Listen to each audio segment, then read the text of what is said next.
Ese día tuve coraje y le dije, «¿Estás interesado en mi hermana? ¿Es eso lo que está pasando dentro de nuestra casa? Porque si es así, tienes que hablar. Tenemos que resolver esta situación». Conocí a esa persona a través de la familia de esa persona. Hacía clase particular con una persona, con la tía de ese hombre, de ese muchacho. En la época tenía 18 años y él tenía 23. Él vivía en Córdoba y yo vivía en Salta, al norte de Mendoza. Hasta entonces no tenía interés ninguno en noviar o casar. Solo intercambiábamos cartas. No había las tecnologías que tenemos hoy. Entonces era carta o llamaba 3 segundos uno al otro. Y me enamoré locamente de él porque me trataba muy bien. Me respetaba y todo, hasta que las cosas empezaron a cambiar cuando me mudé a Córdoba. Estaba intentando entrar a la facultad, haciendo preuniversitario. Con 17 años ya me había formado, terminado la secundaria. Entonces, como mi familia siempre fue muy tradicional en eso de estudiar, de priorizar los estudios, acabé yendo a trabajar y hacer facultad en Córdoba. En esa época estaba buscando un lugar para alquilar para poder vivir, y ahí la madre de él insistió mucho para que quedara en la casa de ellos. Él vivía con los padres. Fui y quedé allá 30 días. No quise vivir más que eso porque quería tener mi vida y todo. Nosotros no éramos casados, y de ahí percibí que ya había una problemática allí con relación a la madre de él. Ellos tenían un relacionamiento que para mí era todo muy extraño. Parecía que ella era esposa y él marido de ella, y yo me sentía muy incómoda, y ella usaba tonos de crueldad conmigo. Recuerdo que hubo una situación en que ella, pidió que fuera a casa del hermano de ella, que estarían allá aquella noche por una cena, algo de ese tipo. En la época no recuerdo bien qué era. Y fui y ella me dio todo errado, dirección errada, ómnibus errado. Fui a parar en una región súper peligrosa sin nadie, tarde de la noche, sin conocer a nadie. Y creo que el marido de ella, mi suegro, percibió que ella estaba con mala intención conmigo, y él habló, voy atrás de ella, y ahí fue que me encontró porque el conductor de ómnibus tuvo pena de mí. Ya era punto final de un lugar, y él salió en aquel barrio. Parecía una favela, un lugar bien extraño, bien feo.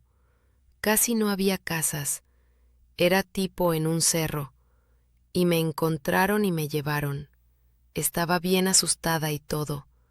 Y ella me llamaba de nombres, ella tiraba indirectas que yo era del campo porque venía del interior y no tenía costumbre con edificio ni con nada. Y ellos eran mejores, siempre los mejores. Y echaba todo aquello muy extraño porque vengo de una familia normal, que tiene acceso a las cosas, muy bien criada, y no entendí por qué ella hacía aquello. Me mudé a mi casa, gracias a Dios fue muy bueno porque también era próximo de mi trabajo, y hasta entonces todo bien. Un día estaba en el servicio, fue un sábado, y él habló quería encontrarme al final para ir a mi casa. Dije que todo bien, estaba esperándolo en la puerta y él llegó todo sucio de lodo y muy borracho. Allí percibí que había algo, que tenía un problema, pero él habló que no, que tomaba cerveza de vez en cuando, que no era una cosa que pasaba siempre. Pero él habló que no podía volver a casa de los padres de él porque ellos no sabían que bebía de aquella forma, que generalmente dormía en casa de alguien, si podía dormir en mi casa. Dije, está bueno. Él acabó durmiendo en mi casa y pasó un tiempo. Él se formó y las cosas. Percibía que él bebía bastante, pero como dije, trabajaba mucho para sustentarme. Él tenía la casa de los padres de él, y yo tenía mi casa donde vivía en una república estudiantil. En la época estaba batallando para entrar en una facultad que acabé siendo aceptada. Estudié Derecho por 1 año y medio, algo de ese tipo, y de ahí él acabó formándose en ese período. Recibió una propuesta para vivir en el interior de Buenos Aires. consiguió un empleo en el interior de Buenos Aires. Fui, no a vivir con él, elegí todo. Ya estábamos novios, yo quería. Le dije que no iría a vivir si no fuera para casar, porque habría mano de mi vida para quedar a merced de él. Entonces, cuando me mudé a San Fernando, en el interior de Buenos Aires, él habló sin ara. ¿Por qué no inviertes 100% en la fotografía? Vas a estudiar en el área porque es una cosa que haces que estás más feliz que estudiar derecho. Entonces, en esa época paré de estudiar derecho. Fui aceptada en otra facultad para estudiar publicidad y propaganda. Me formé. Soy formada. Y empecé a trabajar con fotografía de moda, diseñador gráfico. Empecé a estudiar en escuelas de arte en esa época y quedar bien involucrada en ese escenario de arte. Y él formado, trabajando, empezamos a construir nuestra vida. Y en esa época fue cuando todo empezó a solo empeorar porque él empezó a beber mucho de forma desenfrenada y no conseguía controlar la situación. Aquello empezó a tener un impacto en mí muy malo. Él empezó a quedar diferente, controlador. Mi cabello tenía que ser del color que él mandara. Si cambiaba mi cabello tenía problema con aquello. Mis ropas. Él hacía unas cosas que no entiendo hasta hoy por qué era así. Eso fue una de las cosas que más me dejó mal. Llegaba a casa. Vivíamos en un departamento bien grande. Y llegaba, y tengo el hábito de llegar a casa y sacar los zapatos y dejar allá.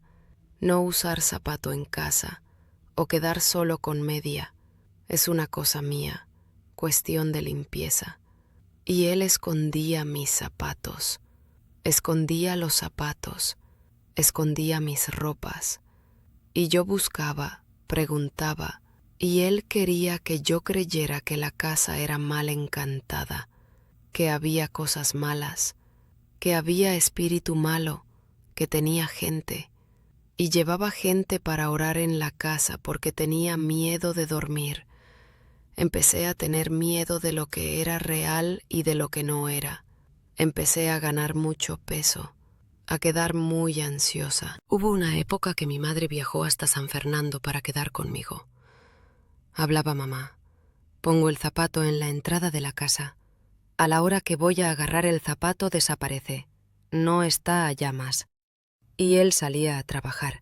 Yo en esa época estudiaba en otra ciudad, hacía facultad en otra ciudad. Él llegaba del servicio y yo iba a la facultad. Entonces estábamos en aquella correría construyendo en la vida como cualquier pareja joven. Y siempre que llegaba a casa él estaba muy borracho o estaba con la cara dentro del water. Tenía que socorrer con miedo de él entrar en coma alcohólico. O entonces nuestra casa llena de gente. A veces llegaba de la facultad 11:30 de la noche y había un montón de gente borracha en mi casa. Era un terror. No tenía vida. No tenía privacidad. En esa época todavía no era el blanco directo. Él escondía mis ropas, escondía el zapato y me hacía creer que había cosas malas, espíritus malos en la casa. Me hacía descreer de mí. No era real nada de aquello, era real y aquello me asustaba mucho.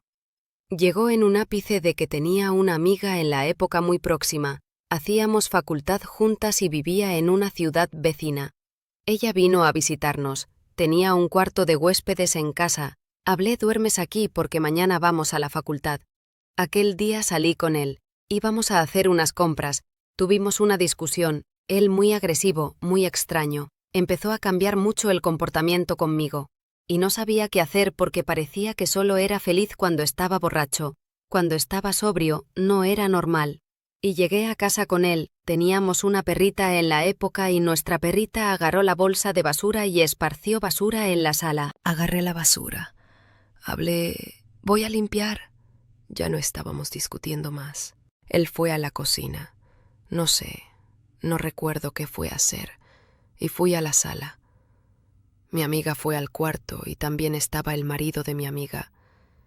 Y en eso, limpiando el piso, escucho un sonido y un impacto muy fuerte. Él vino y dio un puño en mí, en mis espaldas. Fue la primera y única vez que me pegó. Me dio un puño en las espaldas. Me asusté. Estaba asegurando la escoba en el piso. Miré a él y pregunté, ¿por qué hiciste eso? Y él juró que aquello no había pasado. Quería que yo creyera que él no me pegó, que era una cosa de mi cabeza porque era loca. Y empecé a llorar. Siento las lágrimas, aquella lágrima caliente cayendo, y entré al cuarto de mi amiga. En eso mi amiga ya estaba en el cuarto llorando. Nunca voy a olvidar. Miré a ella, hablé. Por amor de Dios, dime que él me pegó porque está diciendo que es mentira. Y saqué mi blusa, y cuando saqué mi blusa, ella miró a mí llorando y habló así. ¿Él te dio un puño? No solo porque estoy viendo el puño de él en medio de tus espaldas, sino porque escuché el ruido del puño a la hora que te pegó. En eso hablé que iba a llamar a la policía, que no tenía más forma para salvar aquel relacionamiento. Y él simplemente habló para no hacer eso, que iba a cambiar, que entra en el ciclo de la violencia, en la rueda de la violencia, que iba a cambiar. Y empiezo a pensar, Dios mío, ¿qué va a hacer de mi familia? Qué vergüenza de contar a mi padre que recibí golpes. Nunca recibí. Voy a contar a mi padre que terminé mi casamiento porque mi marido me pegó.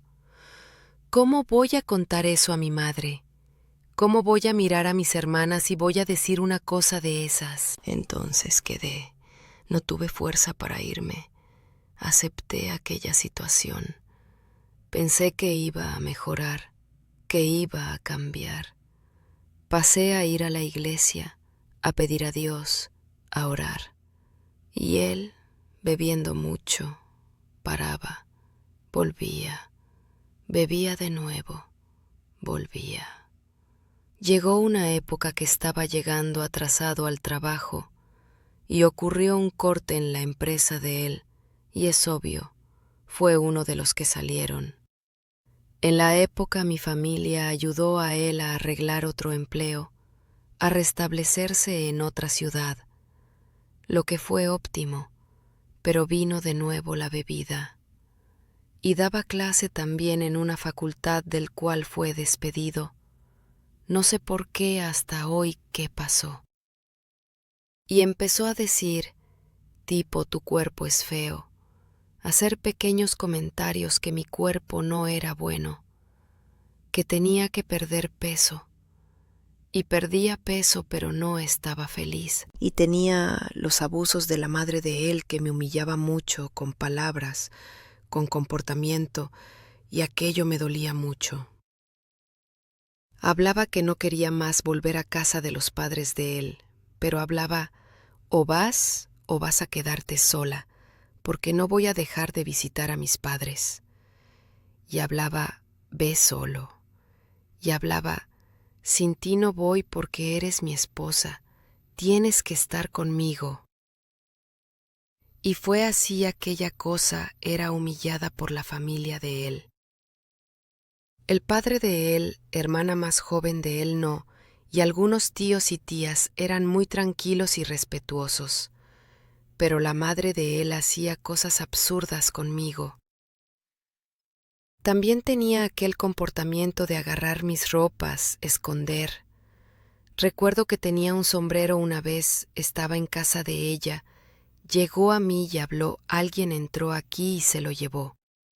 No denuncies, deja eso para allá, después compras otro. Ella agarraba mis cosas. Cuando iba a casa de ella tenía que llevar mi maleta con candado. Hasta hoy no sé qué pienso que quería, qué hacía. ¿Qué era aquello? Si era para hacer dudar de mi sanidad mental, si era para hacerme pensar que era loca, no sé qué querían con eso. Solo sé que llegó una época que la situación llegó a quedar muy crítica. Hablé, mira, no voy más allá porque me trata muy mal, no me respeta como tu esposa. Y por increíble que parezca, cuando empecé a alejarme de ellos, personas llegaban a mí y hablaban, un día que tengas un hijo, esa criatura va a ser tan linda, pero no cuentes a tu suegra que hablé. No, porque no quiere que quedes embarazada. no puedes quedar embarazada porque si no va a hacer algo. Las personas decían eso a mí y tenía miedo de ella. Para estar aquí hoy después de todos esos años hablando eso, precisé de mucho coraje y mucha terapia para poder llegar en esa entrevista hoy. Entonces tengo una hermana que en la época creo que tenía 18 años cuando empecé a salir con él. Ella tenía 7 años. Él tiene una hermana en la misma edad que mi hermana, y esa mi hermana vino a pasar vacaciones. Él habló, mira, quedas muy sola, vivimos totalmente aislados de nuestras familias. Tengo que viajar cada vez más. Hubo un año que en 365 días quedo 70 días en casa, entonces no quedaba en casa. Y habló que iba a quedar mucho más tranquilo sabiendo que alguien estaba allá conmigo. Quería que mi hermana viviera con nosotros. No vi problema ninguno. Teníamos una condición financiera tranquila. Y ella quedó viviendo con nosotros. Habló, no tienes hijos. No tengo hijos. No tendremos hijos. En la época, fui diagnosticada con varios problemas de salud. El médico habló que sería casi imposible quedar embarazada. Tendría que hacer un largo tratamiento. Entonces acepté, tipo, no voy a ser madre, está todo correcto. Y habló, vamos a criar, terminar de criar a tu hermana, vamos a dar a ella todo lo que daríamos a un hijo. Encontré aquello bonito, romántico, legal. Montamos un cuarto para ella. Era parte de nuestra familia. Íbamos a la iglesia. Toda la familia evangélica en esa época. Él no bebía más. Estaba yendo a la iglesia, involucrado con varias cosas de la iglesia. Yo también, mi hermana. Estaba trabajando. Cuando él embarcaba, trabajaba. Cuando él volvía a casa ya no trabajaba porque si estuviera trabajando iba a dar problema. Iba a dar mucho problema. No quería tener problemas con él de ninguna forma porque tenía la forma de punirme, que era el silencio.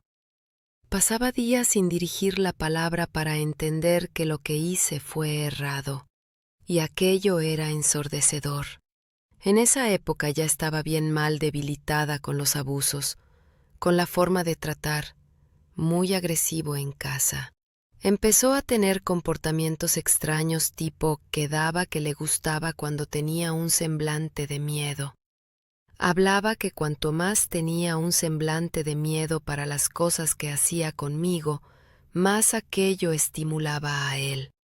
Y empecé a tener cada vez más miedo de él, inclusive de tener intimidad con él. Creo que tener intimidad con él estaba realmente haciendo muy mal. Y fue ahí que creo que desaparecí. Perdí la fuerza. Pasé a casi no levantar de la cama. No estaba legal. Pensaba que estaba muy extraño. Hablaba, no estoy bien. No me siento bien. Quiero tener una carrera. Y no, mujer mía no trabaja. Mujer mía vive de lo que doy. Siempre creaba blancos para mí. Cuando volvió a trabajar, pidió que cerrara la empresa de comidas fitness. Hablaba que el hombre en la posición de él no podía tener una mujer que vendía comida. Tenía mucho prejuicio de un montón de cosas. Entonces no podía trabajar más. Cerré mi empresa, con mucha dolor en el corazón. Tuve que cerrar. En esa época ya trabajaba fotografiando también. Entonces a veces tenía 1 o 2 empleos porque embarcaba y continuaba fotografiando.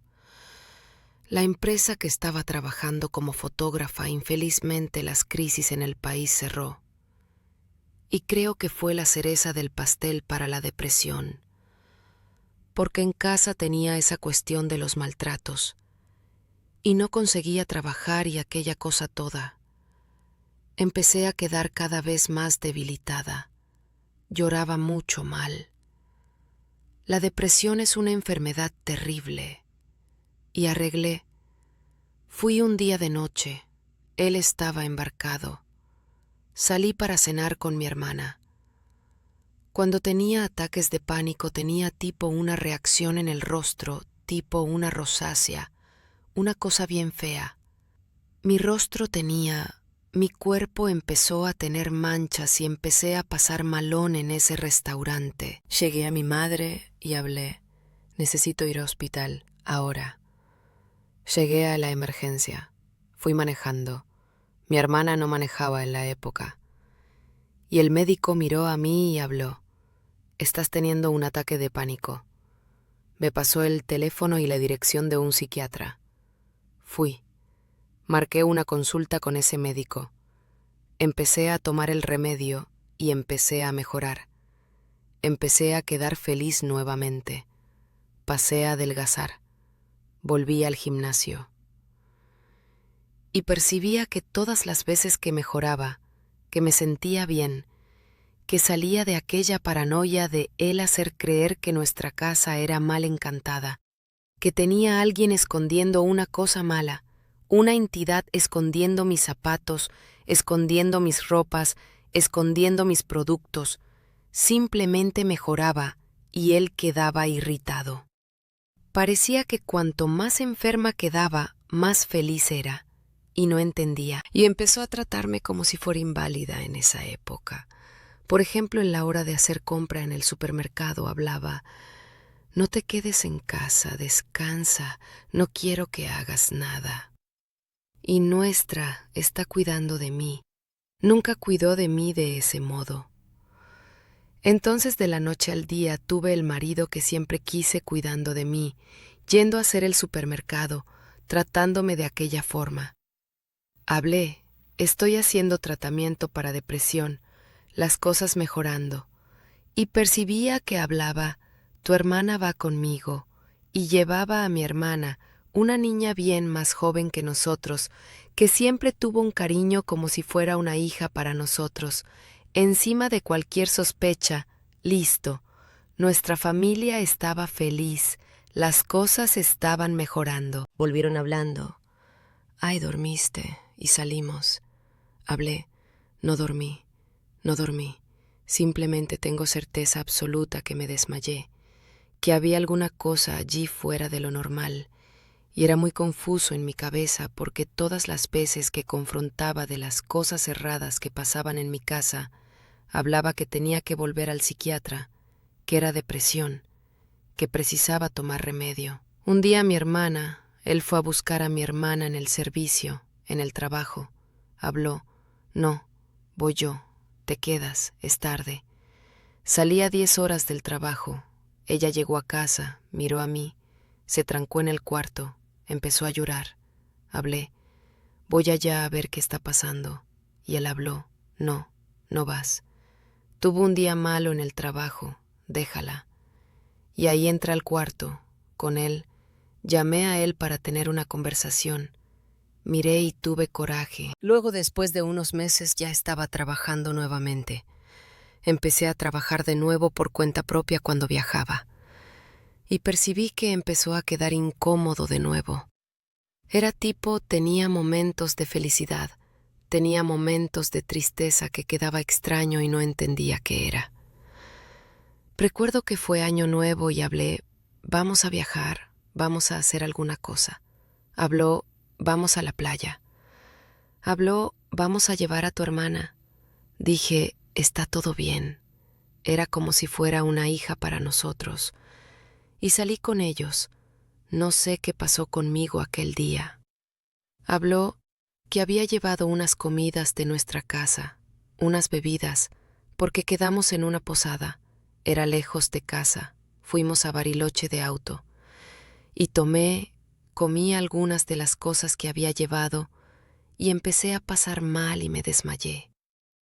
Me desmayé y cuando desperté ni ella, mi hermana, ni él estaban en la posada. No estaban allá. No sé dónde estaban, no sé qué pasó. Solo sé que pasó bastante tiempo. Volvieron hablando. Ay, dormiste, y salimos. Hablé. No dormí.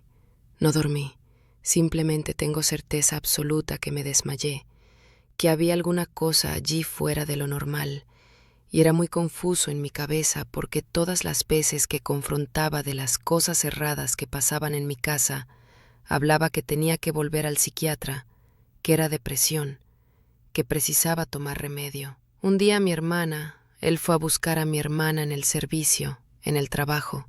Habló: no, voy yo, te quedas, es tarde.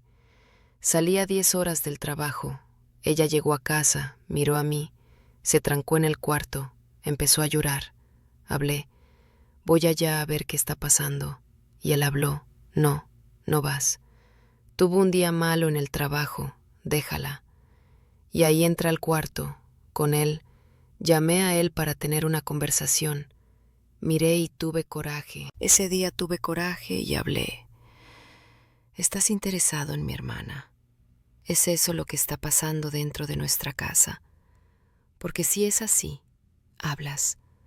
Tenemos que resolver esa situación. Él miró a mí y habló: eres loca. Ves cosas donde no tiene. Estás alucinando. Soy un hombre de Dios. Soy autoridad de esa casa. ¿Cómo osas de hablar de mí? Que tomo Santa Cena contigo, que voy a reunión de hombres de la iglesia. Entonces usó toda aquella imagen de hombre de Dios, de hombre que iba a la iglesia, de hombre de causas sociales para decir que era loca. Me sentí una basura. Me sentí avergonzada con relación a mi hermana. Me sentí avergonzada por haber dicho aquello con mi marido, un hombre bueno que estaba cuidando de mí, y pasó el tiempo. Aquello fue quedando dentro de mí. Mal, mal, mal. Cuando llegué a casa, mi hermana todavía vivía con él. Estaba en un proceso de mudar a casa de ella. Él se viró a mí. Habló: te pedí para volver aquí porque solo quería mirar en tu cara y pedir un divorcio. Hablé como es. Habló: quiero divorcio. No quiero más a ti porque me das asco. Eres una mujer horrible y solo quería probarte que no eres nada sin mí. Cuando habló aquello a mí no consigo ni describir lo que sentí en aquel momento. Llamé a mi psicóloga en la época y habló Sinara: tienes que entender que una persona como él va a decir que estás gorda, vas a adelgazar. Y él va en el otro día va a decir que es tu cabello que no está bueno, vas a cambiar. Porque el problema no está en ti, el problema está en él. En esa época ya estaba medio harta. Ya no aguantaba más. Mi hermana mudó de casa. Ayudamos a ella a mudar al departamento de ella. Mi madre vino, lloraba mucho, estaba arrasada. Fui a casa de mi hermana. Acabé durmiendo ya con mi madre. Al otro día simplemente habló: mis padres están viniendo a nuestra casa, no entras más. Y todas mis ropas, todo lo que había construido, todo lo que tenía allá en el departamento nuestro, estaba en bolsa de basura. Colocó todo mío en bolsa de basura para que sintiera. Pero antes de eso hubo esa parte también.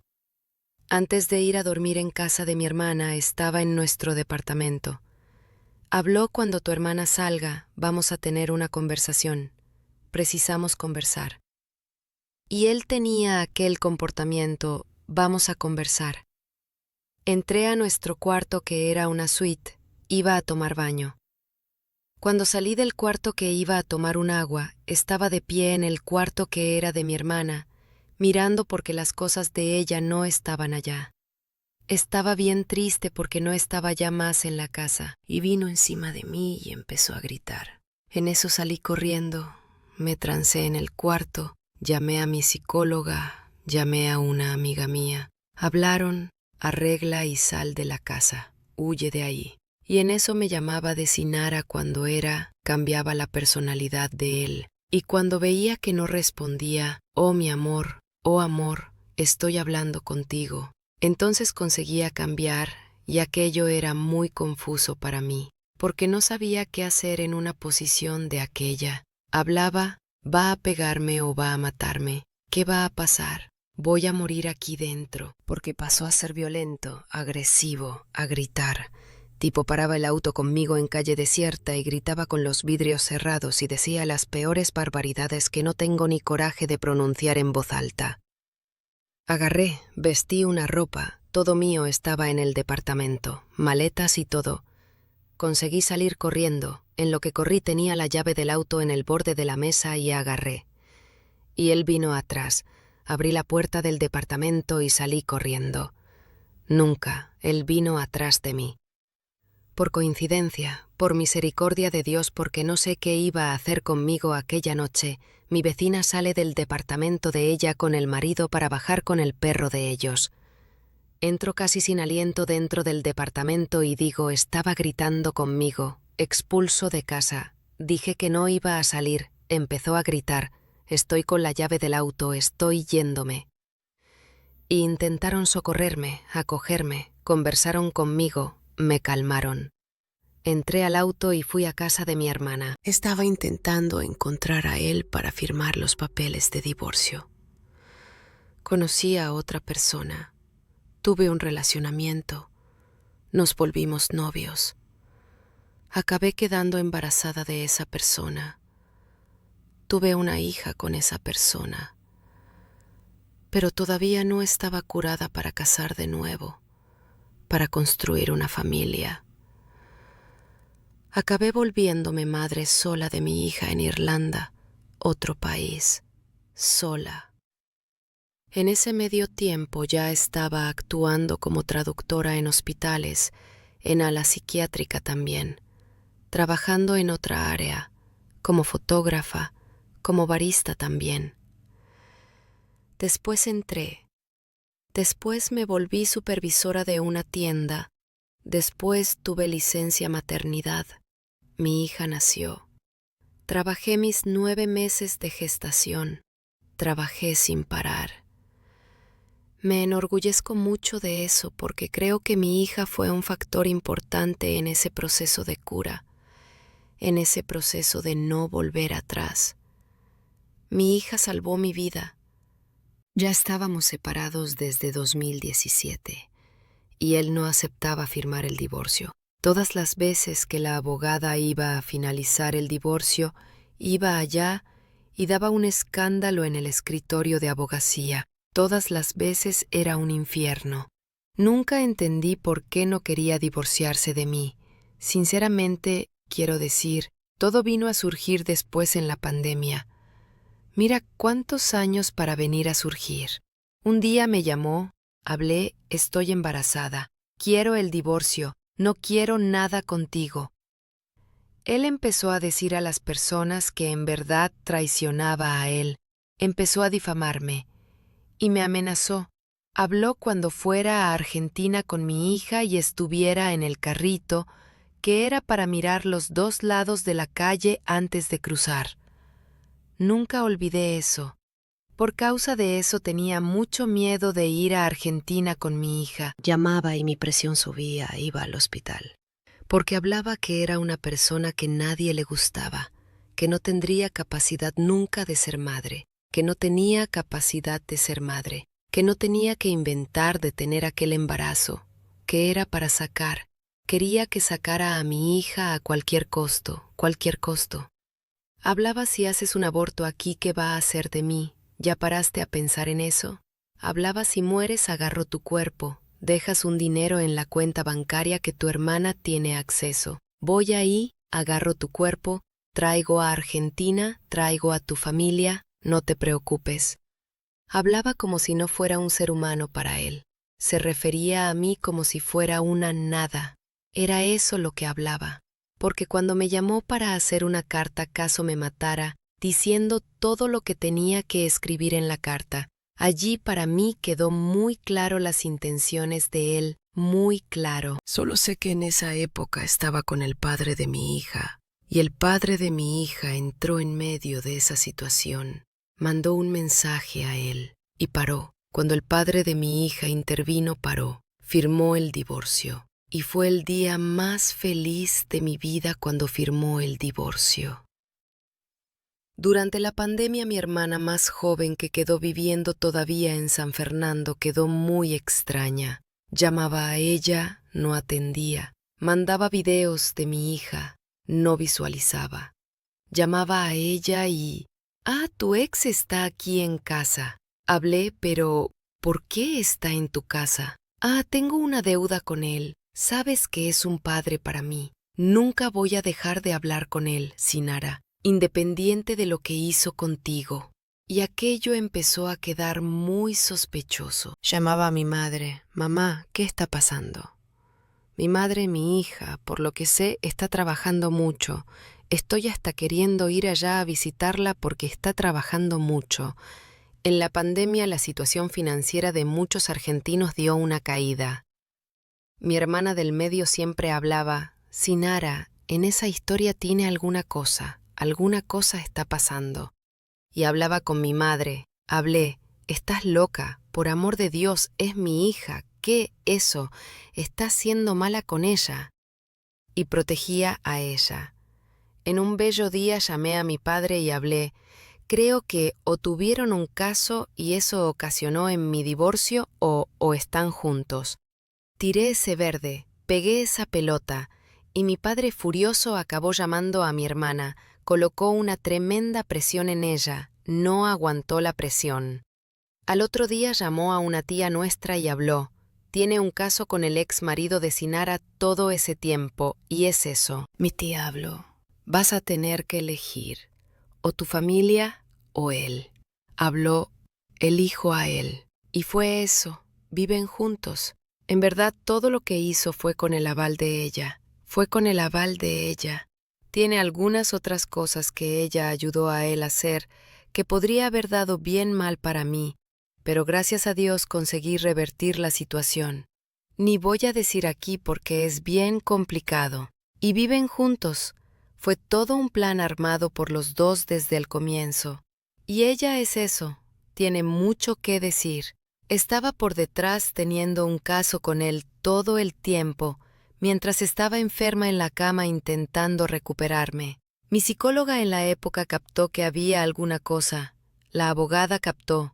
Mi psicóloga habló que el motivo de él no querer darme el divorcio era porque estaba planeando la última atacada. Y la última atacada fue por el hecho de él no querer darme el divorcio. Me dio el divorcio cuando ya estaba embarazada. En una fase avanzada de mi gestación, mi hija tuve que dar mitad de la guarda de mi hija al padre de ella. Y él no dejó a mi hija salir del país. Era prohibida de salir del país con mi hija, porque en Irlanda si tu divorcio tiene menos de 10 meses y tienes un relacionamiento, acabas quedando embarazada de una persona, mismo que sea en otro país, o haces un ADN o das 50% de la guarda al genitor. Como el padre de mi hija habló que jamás iría a hacer un ADN porque mi hija, la cara de él, no precisaba, sabía que estábamos juntos mismo, porque mi exmarido vivía en otro país. Di la mitad de la guarda a mi hija y cuando terminamos habló. Nunca más dejo que estés en Argentina a ver a tu familia. Y fue así que no fui más a Argentina a ver a mi familia. Perdí el contacto con algunas personas de mi familia. Lo peor de esa historia es que mi hermana que vive con mi exmarido, nosotras nacimos en el mismo día. Es muy mórbido si puedo usar esa palabra, porque si hubiera quedado con mi hermana que vive en Europa habría entendido, somos diferentes. Pero quedó con un clon mío, una persona que nació en el mismo día que yo, una persona que conversa igual a mí, que tiene la misma voz, la misma risa. Eso es todo muy mórbido. Cuando todo vino a surgir llamaba a ella, no atendía. Llamé a él, atendió. Hablé: ¿qué está pasando? Habló: no quisiste tener la gestación, no quisiste proseguir con tu gestación. Entonces ahora voy a quedar con tu hermana. Y aquello para mí. Llamé a la policía de Argentina. Llamé a un montón de gente porque hablaba: tengo miedo por mi hermana. Y me hablaron: Sinara, ella tiene edad. Ella ya tiene más de edad, no hay más que hacer. Entonces hubo todo un plan. 2022 conocí a una persona, año pasado nos casamos, y hoy el hecho de venir aquí, dar esa entrevista, es el hecho que él me dio esa fuerza. Sabe de todo lo que pasé, me dio 100% de apoyo. Es una persona totalmente diferente. Entiende mi lucha de ayudar a tantas mujeres. Habló. Precisas hablar porque esa entrevista para mí hoy no es para estar aquí como una víctima. Esa entrevista para mí es para estar aquí como una mujer que consiguió salir de esa situación, que fue traicionada de la peor forma que una persona puede ser traicionada y consiguió recomenzar. Conseguí reerguirme. Hoy uso mi voz, lo que aprendí, para ayudar a otras personas. Una de las cosas que aprendí es que una persona solo va a hacer contigo lo que mi ex marido hizo cuando no sabes quién eres, cuando no sabes de la fuerza que tienes, cuando paras de cuidar de ti, de tu independencia financiera, de estudiar, de ir atrás de tu carrera. Entonces colócate en primer lugar para cuando pases por una situación igual a la mía, consigues levantar y consigues ir, porque es muy difícil. Fueron años de terapia, fueron 15 años de mi vida en esa situación sin conseguir salir, con vergüenza, sintiéndome humillada, inferiorizada. Gracias a Dios hoy consigo mirar y decir, no estoy allá. Aquella mujer no existe más. Ayer estaba teniendo una conversación con mi esposo. Hablé que sería hoy esa entrevista. Hoy, hace 7 años que firmé mi divorcio, y ayer estábamos llorando porque desde que nos casamos, él ve cuánto evolucioné, cuánto reerguí mi vida. Soy madre de 5 hijos, tengo una familia ensamblada maravillosa. Tengo una relación maravillosa con la hija de él que él tiene con otra persona. Mi hija tiene 4 años. Tengo 2 mellizos que están casi para cumplir 2 años. Tengo un bebé de 8 meses. Y aquella mujer no existe más. Aquella persona que fui en aquel relacionamiento no soy más. Conseguí reconstruirme y hoy tengo mi voz. Hoy me coloco en primer lugar. Hoy no permito que nadie más venga a mí para decir que soy loca, que soy esquizofrénica. Tengo tratamiento psiquiátrico todavía porque creo que con esos 15 años de gaslighting intenso, de abuso, no hay cómo no tener una secuela. Y busco tratamiento y tengo una psicóloga maravillosa. Él hoy no sabe ni dónde vivo. No tiene acceso a mi vida ni a nada. Hoy estoy más fuerte. Y ese es el mensaje que quiero dejar para las mujeres que están allá en casa. Estás queriendo salir de un relacionamiento. Eres fuerte, eres capaz. Tu familia va a estar siempre de tu lado aunque estés pensando que no. Porque muchas de las veces las familias no saben lo que está pasando. Mi padre solo vino a saber en pandemia. Yo salí de Argentina antes de la pandemia. Entonces ninguno sabía. Todos creían que era un matrimonio perfecto. Entonces esa es la trampa. No tengas vergüenza. No tengas miedo de colocarte en primer lugar y ser el ser más importante de tu vida. Entonces el consejo que doy es prioriza a ti misma siempre. Colócate en primer lugar porque si no nadie hará eso por ti.